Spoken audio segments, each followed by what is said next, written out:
안녕하세요. 승리한상 가족 여러분, 오늘은 고린도전서 12장 1절에서 3절까지입니다. 고린도전서의 25번째 강좌로 성령의 기본 은사를 바로 알고 받아들이자라는 제목의 말씀입니다. 승리한상 말씀 중심 예배 중심의 성경 전문 교사를 양성하기 위해서 만들어진 성경 공부 교재입니다. 승리한 삶이 2017년 11월 고린도전서 11장에서 16장까지의 말씀을 함께 묵상하고 있습니다. 승리한 삶은 발행이신 박유열 목사님의 구속서로 조망한 성경 연속 강의집을 통해서 편집이 되었고요. 이번 달 내용은 고린도전서 2권의 내용으로 편집이 되었습니다. 구속사로 조망한 성경 연속 강의집은 신약이 30권으로 완간된 이후에 구약의 완간을 위해서 계속적으로 지금 노력하고 있습니다. 저희들 주일날 업로드되는 위크스터디를 통해서는 고린도전서 전체 내용을 보면서 이 내용을 구속사적인 관점에서 확인하고 구속사 안에서 우리가 구속사의 능력 있는 일꾼으로 사는 것이 무엇인지를 끊임없이 보면서 우리를 선택하신 하나님의 이 구속사적인 방법과 우리와 동행하신 하나님의 은혜, 그리고 우리로 하여금 이것을 계승하게 하시는 하나님의 이 구속사적 역사의 흐름 속에서 우리가 이 삶을 살고 있음을 확인해 나가는 시간을 끊임없이 갖고 있습니다. 그러면서 우리가 이번 주에는 무엇으로 보고 있냐면, 무엇으로 묵상을 하고 있냐면, 우리가 지켜나가야 될 예배의 모범이 무엇이냐입니다. 우리가 예배의 모범이 무엇이냐를 봤을 때 우리가 계승해야 될 것, 또 예배 이전에 우리가 살펴봐야 될 것, 예배 때 우리가 살펴봐야 될 것, 이렇게 나누어서 보고 있습니다. 그러면서 이 안에 근간이 되는 것은 무엇인지를 계속 반복적으로 얘기하고 있죠. 예수 그리스도의 부르심, 즉 예수 그리스도의 말씀, 하나님의 말씀이 이 모든 것의 중심이 되어야 되고, 이것은 덕을 세우는데, 덕을 세우는 것은 구체적인 방법론에서 무엇을 얘기하냐면 연약한 자를 일으켜 구원에 들어오게 하는데, 사도 바울의 교훈은 지금 끊임없이 이 내용을 반복해서 얘기해주고 있습니다. 그러면서 우리가 이 모임이 이루어지는 교회의 모습이 어떠해야 되는지를, 무엇을 향하여 나아가야 되는지를 우리로 하여금 살펴볼 수 있도록 인도해주고 있습니다. 그 안에서 이제 우리가 성령의 기본 은사를 얘기하는 이 오늘 말씀을 시작으로 다음 주에 이 삼위일체 하나님께서 우리 가운데 이루시는 일, 우리를 선택하심으로써 이 삼위일체 하나님의 역사 안에서 우리가 경험하고 있는 일이 무엇임을 깨닫게 하시고, 그것이 정말 사랑을 이루는 길임을, 예수 그리스도의 사랑, 하나님의 놀라우신 사랑, 성령의 역사하심 속에서 우리가 얻는 사랑을 이루려 하심을 우리에게 가르쳐주고, 그것을 다시 한번 우리 삶에 적용하기 위해서 무엇을 해야 되는지는 가르쳐주는 말씀으로 앞으로의 말씀이 이어집니다. 그래서 우리가 오늘 말씀을 통해서 지켜나가야 될 예배의 모범은 무엇이냐면, 우리를 부르신 부르심의 의미를 알아야 된다는 것입니다. 결국 다시 한번 1장 1절 부분으로, 첫 번째 부분으로 돌아가는데, 1장 부분으로 돌아가게 되는데, 우리는 그리스도의 부르심을 받은 사도로부터 말씀을 전해받았고, 우리 또한 하나님의 부르신 예수 그리스도의 부르심으로 성도라고 칭함을 받게 되었습니다. 이 부르심 안에서 하나님께서는 미리 준비하시고 우리를 구속사의 능력 있는 일꾼으로 부르시면서 우리와 함께 동행하시면서 우리에게 무엇을 허락해 주시냐면, 바로 각종 은사와 직분을 허락해 주십니다. 우리가 항상 받게 되는 것이 이거거든요. 구속사의 능력 있는 일꾼으로 쓰임 받았을 때 우리에게 주시는 것이 무엇이냐면 이 은사와 직분이에요. 이것은 때로는 미리 준비해서 우리로 가지고 있게 하고, 이것을 주신 의미를 하나님의 구속사의 그 흐름 안에서 우리가 순종하면서 동행할 때 깨닫게 하시든지, 아니면은 우리가 그 직분을 받은 이후에 그 구속사의 은혜를 인정하고 의지하는 그 삶을 살 때 더욱더 주시든지, 항상 하나님의 일하심 안에서는 이 은사 직분을 우리에게 허락해 주십니다. 그런데 이것을 가지고 우리가 무엇을 해야 되는지는 바로 성경의 기준을 통해서 봐야 되는 거예요. 특히 우리가 이것을 가지고 예배를 준비한다, 예배에 참여한다, 예배로 나아가게 한다라고 했을 때에는 이것을 어떻게 사용해야 되는지 분명히 우리에게 더욱더 풍성한 말씀의 내용으로 우리에게 소개해주고 있습니다. 그것이 바로 다음 주에 나오는 13장의 사랑의 장으로 들어가는 그 입구까지의 모습입니다. 그리고 13장 사랑의 장에서 이것이 모든 것을 분명하게 드러내고 얘기하시죠. 그래서 우리가 지켜야 될 예배의 모범은 우리에게 주신 은사와 직분의 의미를 바로 아는 것입니다. 바로 아는 것에서 시작해야 된다는 것입니다. 그래서 그 기본적인 내용을 오늘 소개하고 다음 주에 그 내용의 은사와 직분을 주신 이유에 대해서 더 구체적으로 얘기해 주는 말씀으로 넘어갑니다. 자, 오늘 본문 말씀을 보도록 하겠습니다. 고린도전서 12장 1절에서 3절입니다. 성령의 기본 은사를 바로 알고 받아들이자. 형제들아, 신령한 것에 대하여는 나는 너희가 알지 못하기를 원하지 아니하노니. 사도 바울이 끊임없이 얘기해 주는 것은 뭐냐면 신령한 것이에요. 신령한 것을 얘기한다고 얘기하는 이유는 뭐냐면 우리가 세상적인 것과 세상적인 환경에서 살고 있고 고린도 교회는 특히 이 무역의 중심 위치에 있었기 때문에 이 부분이 더욱더 컸어요. 그래서 우리가 이미 세상 속에 문화 속에 환경 속에 그냥 자연스럽게 녹아 들어간 그런 사상과 행동들이 있고 목표들이 있고 해석들이 있었어요. 근데 그것을 우리가 무엇으로 바꿔야 되냐면 바로 하나님 말씀에 기준하여서 하나님의 것으로 바꿔야 돼요.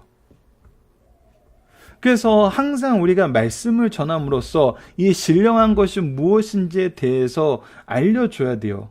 그래서 그 안에서 역사하신 하나님의 능력이, 하나님의 주권이, 하나님의 은혜가, 하나님의 사랑이, 하나님의 말씀이, 하나님의 명령이, 하나님의 인도하심이, 하나님이 열매를 이루게 하심이 무엇으로 인해서, 무엇을 위해서 주시는 것임을 알아야 된다는 거죠. 그래서 바른 방향성을 우리에게 가르쳐주고 있다는 것입니다. 그래서 이것을 알지 못하는 것이 바로 무엇의 원인이었냐면 바로 분쟁의 원인이었고 잘못된 말씀 해석의 원인이었고 잘못된 신앙생활의 원인이었다는 거예요. 그래서 우리의 삶 이전의 모습을 보여줍니다. 너희도 알거니가 너희가 이방인으로 있을 때는 말 못하는 우상에게 끄는 그대로 끌려갔느니라. 즉 하나님의 것이 아닌 모든 것이 어리석은 거예요. 말 못하는 우상이에요. 만들어진 우상이에요. 어느 것도 할 수 없는 것들이에요. 이들이 유일하게 우리에게 줄 수 있는 것은 우리가 이 욕심에 의해서 정했던 어떤 목표를 성취한 데까지 갈 수 있게 도와줄 수도 있어요. 그러니까 우리가 무엇을 해야 돼 했을 때 그것을 하는 데까지는 갈 수 있게 해줘요. 근데 그것에 아무 의미가 없다는 거예요. 물론 그 의미도 만들어내겠죠. 근데 아무 의미가 없다는 것은 결국 무엇을 얘기해요? 이곳에 생명이 없다는 거거든요. 결국은 죽게 된다는 거예요. 오직 하나님의 것, 신령한 것만이 우리에게 생명을 준다는 거예요. 결국 진리를 준다는 거거든요. 그래서 얘기합니다. 그러므로 내가 너희에게 알려노니 하나님의 영으로 말하는 자는 누구든지 예수를 저주할 자라 하지 아니하고 또 성령으로 아니하고는 누구든지 예수를 주라 할 수 없느니라. 하나님의 영, 성령 동일한 의미죠. 결국은 말 못하는 우상과 반대되는 이 생명 없음과 반대되는 것은 무엇이냐면 바로 예수입니다. 예수를 주라고 시인하는 거예요. 이것이 참된 믿음이죠. 즉 무엇을 믿는 거냐면 하나님의 구속의 역사를 믿는 겁니다. 하나님을 믿는다는 것은 하나님이 우리를 향해서 이루시는 이 구속의 역사를 믿는 거거든요. 구속의 역사를 통해서만이 또 우리가 하나님을 바로 믿을 수 있거든요. 물론 구속의 역사가 하나님의 모든 것을 다 설명해 주지 않아요. 왜냐하면 하나님은 창조주로서 우리와 이 교제의 방법을 이 구속의 역사 안에서 언약 안에서 이루시지만 이 모습보다 더 크시거든요. 근데 하나님이 기뻐하시는 것은 바로 이러한 하나님을 우리에게 드러내시고 우리와 함께하고 싶어 하시고 우리가 죄로 인해서 무너졌던 이것을 회복하게 하시기 위해서 예수 그리스도를 통해서 이 구속사를 완성하셨다는 거예요. 그리고 우리로 하여금 이것을 계승하게 하신다는 거예요. 그래서 우리가 무엇을 못하냐면 예수가 저주할 자라 하고 얘기하지 못해요. 예수를 믿는 것은 저주받은 일이라고 얘기하지 못해요. 예수를 믿는 것은 미련한 일이라고 얘기하지 못해요. 예수님이 가신 길이 잘못된 길이라고 얘기하지 못해요. 예수님이 하신 일이 지금은 필요 없는 일이라고 얘기할 수 없어요. 그리스도의 도가 유대인에겐 거치는 것이고 이방인들에겐 헬라인들에겐 미련한 것이라고 보이는데 그렇게 얘기할 수가 없다는 거예요.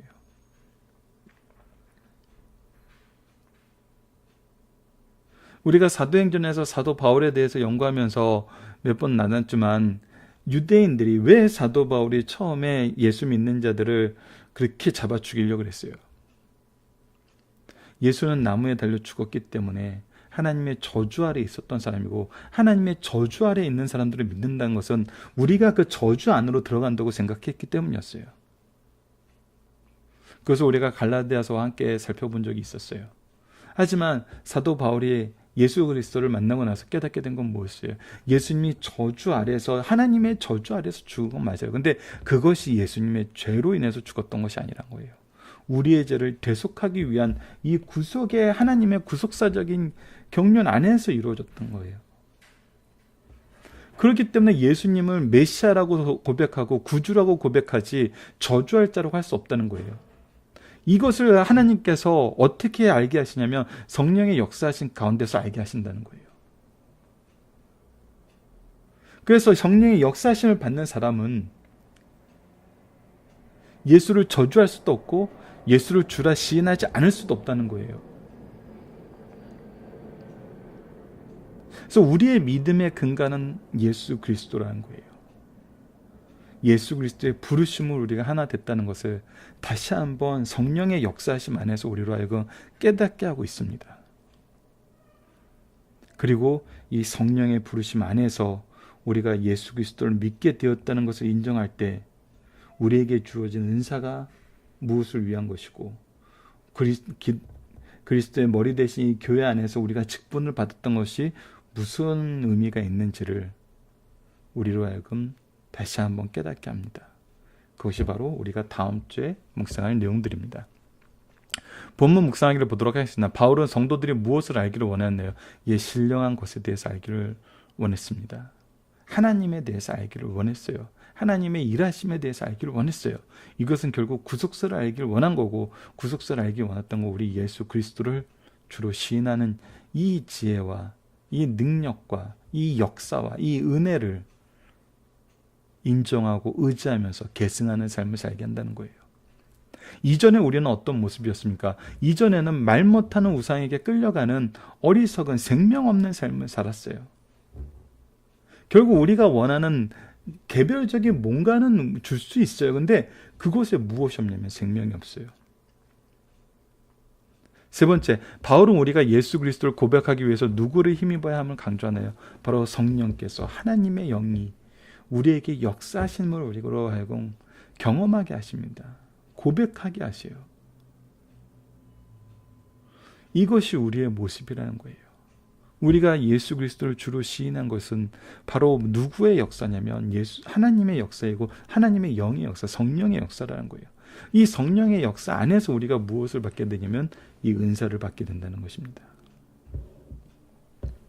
자, 중심 사상을 보도록 하겠습니다. 고린도 교회가 당면한 또 하나의 문제는 그들이 받은 영적 은사의 본질을 이해하지 못했다는 것입니다. 그들이 받은 은사는 공예배 시에 절제하지 않고 사용하므로 무질서한 예배를 드리게 됐어요. 바울 사도는 성령의 감동하심을 받아 이들에게 교훈하기를 은사 문제도 그리스도의 자유라는 광범위한 주제 아래에서 다룰 수 있는 성격이라는 걸 전제해요. 자, 은사도 그리스도인의 자유라는 광범위한 주제, 그리스도인의 자유라는 것은 결국 무엇이었냐면 이것은 형제 사랑의 원칙에서 이루어지는 거라는 거예요. 자유는 사랑의 원칙에 의해서 규제되어야 돼요. 그러니까 무엇이 먼저라는 거예요? 사랑의 원칙이 먼저라는 거예요. 덕을 세우는 것이 먼저라는 거예요. 덕은 무엇이었어요? 바로 하나님의 복음으로 돌아오게 하는 거였어요. 이런 점에서 볼 때 고린도 교회에 나타난 자유의 원칙을 오염시켰던 방종의 태도가 영적 은사에서 동일하게 나타났던 거예요. 그 결과 이기심과 불일치가 조장되었어요.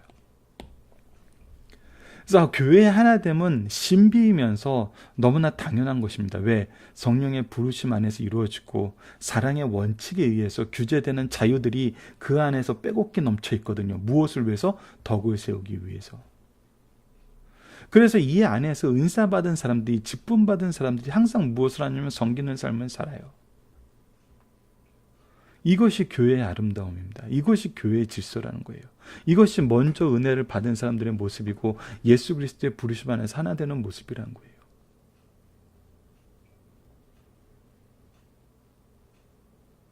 바울 사도는 이 문제를 해결하기 위해 은사의 본질과 목적이 무엇이며 모든 은사 가운데 사랑의 우월성을 가르쳐주고 있어요. 사랑으로 은사를 사용할 것을 주장하므로 은사로 발생하는 교회 내의 문제를 해결하도록 가르쳐주고 있어요. 그러므로 바울은 교회 안에서 은사를 사용하는 문제에 대하여 다른 분야와 마찬가지로 성숙한 성도는 자기 만족보다는 하나님의 영광과 형제 유익을 추구해야 함을 다시 한번 강조하고 있습니다. 이 말씀을 우리가 다음 주에 좀 더 구체적으로 정리를 할 거예요. 이 안에는 삼위일체 하나님의 역사하심 안에서 우리가 경험하게 되는 모든 삶의 의미를 담고 있어요. 그래서 궁극적인 것이 무엇인지를 다시 한번 보여주고 있어요. 이러한 입장에서 12장 말씀을 살펴보면 다음과 같습니다. 1절로 3절은 성령의 은사의 원칙을 말해주고 있어요. 오늘 그 부분을 살펴봤습니다. 다음 주에 살펴볼 부분입니다. 4절에서 11절은 성령의 은사의 다양성과 은사의 근원의 동일성을 다루고 12절에서 26절은 성령의 은사를 지체의 자유라는 비유로 확인합니다. 그리고 27절에서 31절을 이를 교회에 적용시켜줍니다. 이와 같이 12장 말씀은 은사를 교회 질서와 덕을 세우는 것을 위주로 사용할 것을 강조하는 내용으로 구성되어 있습니다. 오늘 말씀의 중심 사상입니다. 첫 번째, 성령의 은사는 하나님께로부터 오며 각자에게 다양하게 주신다는 거예요. 성령의 은사는 구약에 예언되었고 주께서 약속하여 주셨어요. 구약시대에는 은사가 특정한 사람들에게 한정되었으나 신약시대에는 교회의 필요에 따라 많은 모든 사람들에게 나눠주심으로 다양성이 있게 되었어요. 그런데 간혹 받은 은사를 가지고 우쭐하거나 열등의식을 가지는 성도들이 있어요. 그러나 성도는 은사를 성령께서 지혜로 주신 것을 알고 감사하며 헌신해야 됩니다. 여러분, 은사에 높고 낮음은 없어요. 은사가 많고 적음은 우리가 어느 정도 비교할 수 있지만 높고 낮음은 없습니다. 왜 그러냐면 은사는 하나님께서, 성령께서 성령의 인도하심에 따라 각자에게 주실 수 있을 만큼 주세요. 그것을 통해서 무엇을 이루시려고 그러냐면 덕을 이루게 하시기 위해서예요. 그래서 덕을 이루는데 은사가 엄밀히 말하면 이것도 부족하거나 모자르지 않아요. 그리고 이것이 필요한 은사가 있고 필요 없는 은사가 있을 수가 없어요. 왜? 이것을 통해서 하나님께서 우리로 일하게 하시니까. 두 번째, 예수 믿기 전에는 우상 숭배자여 본질적으로 진노의 자녀였어요. 성도가 예수 믿기 전에는 하나님을 거역하는 삶을 살았고 그리스도를 모독하는 자였어요. 유대인들이 회당에서 드리는 기도에는 배교자에 대한 저주의 기도가 있었어요. 십자가 사건 이후 유대인들은 회당에서 기도를 드릴 때 예수를 배교자로 여기며 저주의 기도를 하였어요. 바로 이런 일이 있었다는 거예요. 사도 바울도 이런 맥락 안에서 그리스도인들을 핍박하고 살았다는 거예요. 이처럼 예수를 주라 시인하면 참령의 인도를 받은 자요, 예수를 저주하는 자는 거짓 영을 받은 자란 거예요. 세 번째, 성령의 역사가 아닌 것은 예수를 주라 시인할 수 없다는 거예요. 성령의 3대 사역이 있어요. 첫째, 우리에게 말씀, 성경을 주셨다는 거예요. 둘째, 예수를 주라 고백하게 하신다는 거예요. 셋째, 교회의 공동 유익을 위해서 은사를 주셨다는 거예요. 여러분, 여기서 우리가 주의 깊게 봐야 되고 리더분들이 주의 깊게 얘기해야 되는 게 있습니다. 성령은 언제부터 계셨나요? 예, 창세 전부터 삼위일체 하나님으로 계셨어요. 그래서 우리가 성경은 왜 한자도 틀림없는 하나님의 말씀인가 이 내용을 아이들에게 가르칠 때 사도와 선지자들은 구약의 성경을 기록한 그 저자들이죠. 성경을 기록할 때 성령께서 죄의 오염을 막으시고 성령의 역사하심을 통해서 이 말씀이 우리에게 주어진 거거든요. 그래서 성령은 오순절 이후에 오신 분이 아니에요. 그때 존재하기 시작하셨던 분이 아니에요. 여전히 우리와 함께 하시고 삼위일체 하나님의 구속의 경륜 속에서 우리와 동행하셨던 분이에요. 그래서 그래서 이것을 혼란스러워 하시면 안 돼요. 이 부분은 우리가 이제 내년부터 시작하는 이 교리적인 문제를 볼 때 좀 더 여러분들과 깊이 있게 나누고 말씀을 근거로 이 부분을 확인하는 시간을 갖게 될 것입니다. 그래서 이 부분을 여러분들이 우선 오늘 말씀을 통해서는 가끔 그런 주장을 하시는 분들이 계세요. 오순절 이후에 성령이 계셨다. 그래서 성령은 예수님이 만드신 거라든지 하나님이 갑자기 다시 뭐 창조하신 거라든지 막 이런 식으로 삼위일체 하나님에 대해서 잘못 이해를 시키려는 경향이 있고, 또 이것을 이제 구약의 성령과 신약의 성령을 분리해서 보려는 경향인데 그렇지 않다는 거 여러분들이 반드시 기억해 주셔야 됩니다. 둘째는 예수를 주라 고백하게 하시고, 셋째는 교회의 공동의 유익을 위해서 은사를 주신다는 거예요. 우리가 이제 보게 되는 것은 바로 이 둘째와 셋째가 강하게 고린도 전서에서 나타난다는 겁니다. 성령께서 어떤 사람의 인격 속에서 역사하지 않으시면 예수를 주라 시인 고백할 수 없어요. 그러므로 예수님을 나의 주라고 시인하는 것은 성령의 인도하심을 받고 있다는 확실한 증거가 되고 있다는 겁니다. 자, 여러분들 살펴보기 정답을 카페에서 확인해 주시고요. 특히 2번, 3번 우리 본문에 나와 있지 않습니다. 그래서 여러분들이 카페에 들어가셔서 살펴보기 정답을 확인하시던지, 아니면 이제 밴드에 이제 올라가는 것을 가지고 여러분들이 확인해 주시길 부탁드립니다. 지금 혹시 방송으로만 듣는 분들을 위해서 간단하게 좀 읽어드리도록 하겠습니다. 2번 성령 충만을 위하여 우리가 준비할 것은 무엇입니까? 1번 성령의 3대 세곤 조금 전에 중심사상 3번에 있었던 것입니다. 그리고 성령의 충만함을 위해서 우리가 준비할 것은 무엇입니까? 이것은 성경에 나타나 있는 내용들을 가지고 박유일 목사님이 정리해 놓은 거예요. 약속을 믿고 성령 충만함의 필요성을 느끼고 기도하면서 기도를 해야 돼요. 이것은 사도행전 1장에 나타나 있었고 시편 107편에서 나와 있어요. 구원 얻은 성도들의 능력을 받아야 일을 할 수 있습니다. 그러므로 하나님의 일을 위해서는 성령 충만을 사모해야 돼요. 이것을 위해서 우리가 뭐 해야 된다고요? 기도해야 하면서 기다려야 된다고요. 두 번째는 죄를 회개해야 된다고요. 사도행전 2장에서 사도들의 설교, 베드로의 설교에서는 회개를 강조하고 있어요. 그래서 죄를 회개하는 것은 성령 충만의 필수적인 요건이에요. 그리고 다시 강조하는 것이 기도입니다. 예수님께서도 기도하셨던 것처럼 우리도 기도해야 돼요. 사도행전 아까 얘기했던 것처럼 1장에서도 나타나고, 1장 아까는 4절 5절이었는데 지금 14절에서도 이것이 나타나고 있고, 누가복음 11장 13절에서 나타나고 있습니다. 기도는 성령의 능력을 받아들이는 산실이라는 거예요. 이 부분은 마가복음에서도 나타나 있어요. 여러분들 살펴보기 정답에 보면 이 말씀 레퍼런스가 다 적혀 있습니다. 이 말씀 레퍼런스를 하나씩 찾으면서 읽어보시는 걸 정말 강권합니다. 이 부분은 굉장히 여러분들의 유익이 있어요. 말씀에 기초하지 않은 것은 잘못 해석되거나 잘못 주장되는 경우가 많아요. 자, 그리고 네 번째는 말씀에 순종해야 됩니다. 사도행전 5장 32절에도 나타나 있는데, 구주를 시인하는 것, 예수를 구주로 믿고 성령 충만한 결과로 각종 은사를 받는 것, 그것은 열매로 나타난다고 합니다. 이것은 우리가 앞으로 볼 고린도전서 12장 4절부터의 말씀과 또 갈라디아서 5장 22절에서 23절 성령의 열매 부분에서도 우리에게 확인되어지는 거예요. 자, 세 번째로 성령 충만의 결과는 무엇입니까? 고린도전서 12장 3절 내용으로 우리가 보는 건데, 성령 충만의 결과는 이 또한 이제 말씀의 여러 가지 내용을 통해서 정리를 한 겁니다. 첫 번째는 말씀이 충만해집니다. 사도행전 4장을 보면은 정말 사내들인 공의를 이기는 이 말씀의 충만함을 베드로와 요한이 갖게 되는 걸 보게 돼요. 그리고 두 번째는 삶이 뜨거워집니다. 이것은 고린도전서 12장 13장에 나타난 이 은사와 직분을 가지고 우리가 사랑을 실천하는 삶을 통해서 우리가 다음 주에 확인하게 되는 거예요. 그리고 회개의 폭발이 생겨요.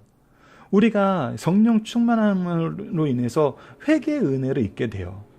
그리고 나서는 새로운 역사가 일어납니다.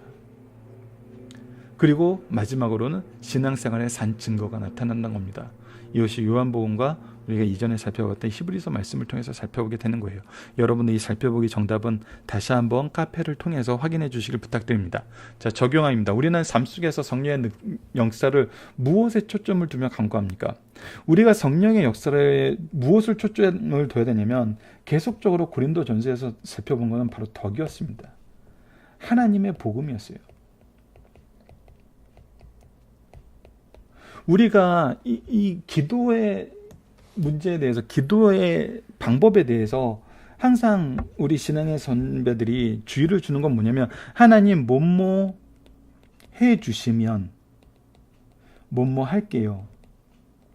하나님이 이런 기도도 응답해 주세요. 근데 이것을 계속 뭐라고 설명하냐면 유아적인 기도라고 얘기합니다. 유아적인 기도. 이 유아적인 기도라는 이유는 뭐냐면 하나님의 구속사를 이해하지 못하기 때문이에요. 하나님께서 우리에게 미리 준비하세요. 그리고 함께 일하세요. 그리고 결과를 책임져 주세요. 그렇기 때문에 하나님 뭐뭐 해주시면 뭐뭐 할게요 라는 얘기를 할 이유가 없어요. 이미 준비하신 것으로 그 일을 하게 하시거든요. 그렇기 때문에 우리가 드려야 되는 원칙적인 더 바른 기도는 뭐냐면 하나님이 주신 것으로 우리로 하여금 하나님의 뜻을 이룰 수 있도록 하여 주십시오. 그리고 결과는 하나님께 맡깁니다. 바로 이 기도여야 되거든요. 이것이 구속사의 능력 있는 일꾼들이 드리는 기도예요. 이미 나에게 주신 것으로 무엇 할 수 있도록 기도해요? 하나님의 뜻을 이룰 수 있도록 기도하는 거예요.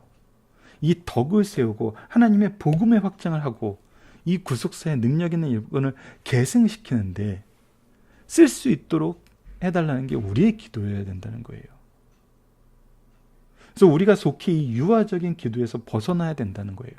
그렇기 때문에 우리는 삶 속에서 성령의 역사를 무엇에 초점을 두면서 살아야 되냐면 뭐뭐 해주세요 라는 데서 초점을 두는 것이 아니라 하나님의 뜻을 이루게 해주십시오 라는 데에서 우리가 초점을 맞춰야 된다는 거예요.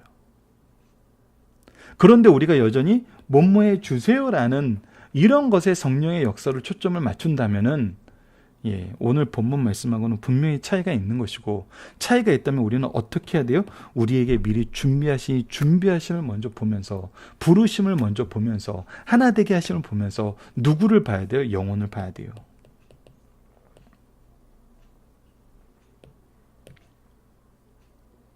영혼을 보면서 무엇을 봐요? 나에게 이미 주신 것으로 내가 이 영혼을 어떻게 돌보게 하시려는 것이 하나님의 뜻인지를 알아야 돼요. 그렇게 일할 때 어떻게 돼서 우리에게 열매를 맺게 하시고 우리에게 더욱더 많은 은사를 허락해 주세요. 더 많은 은사를 받은 사람이 더 많은 직분을 감당하면 당연한 일이에요. 이것이 교회 안에서 우리가 보여지는 질서이며 하나님의 역사하심 안에서 경험하게 되는 은혜의 풍요로움입니다.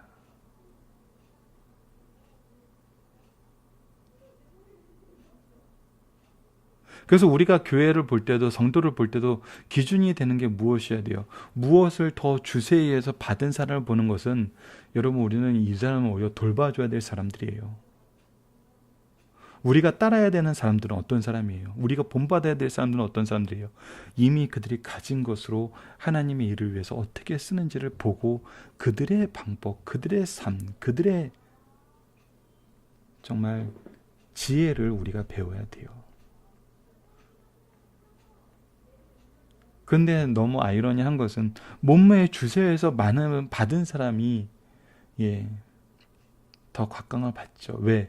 받았다라는 것에 우리가 그 받은 것이 마지막으로 알기 때문이거든요. 하지만 하나님은 받게 하시면 미리 준비하신 것이고 이것으로 계승하게 하신다는 거예요. 이것이 우리가 지난 수개월 동안 창세기를 통해서 아브라함과 이삭과 야곱의 이 3대 신앙을 통해서 배웠던 거잖아요. 아브라함에게 주신 은혜는 거기서 끝나는 것이 아니에요.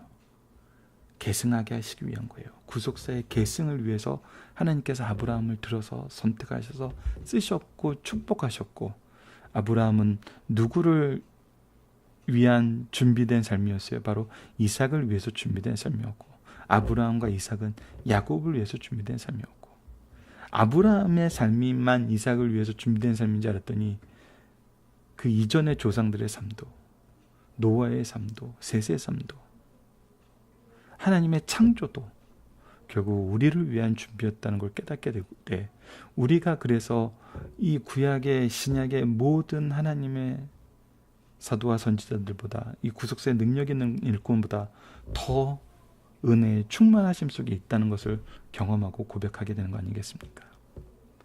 자, 말씀을 기초로 기도하기를 통해서 마치겠습니다. 하나님, 우리의 하나됨과 성도로 칭함을 받음은 오직 삼위일체 하나님의 놀라운 구속의 은혜임을 고백합니다. 또한 이 고백이 구속의 은혜 안에서 성령의 인도하심에 의한 것임을 고백합니다. 그렇게 이것이 우리의 경건과 능력으로 자랑할 수 없고 오직 은혜의 수요자로서 빚진 자로서 이 은혜의 통로가 되어야 함을, 성령의 일꾼이 되어야 함을 고백합니다. 우리를 주님의 일꾼으로 사용하여 주소서. 예수님의 이름으로 기도드립니다. 아멘.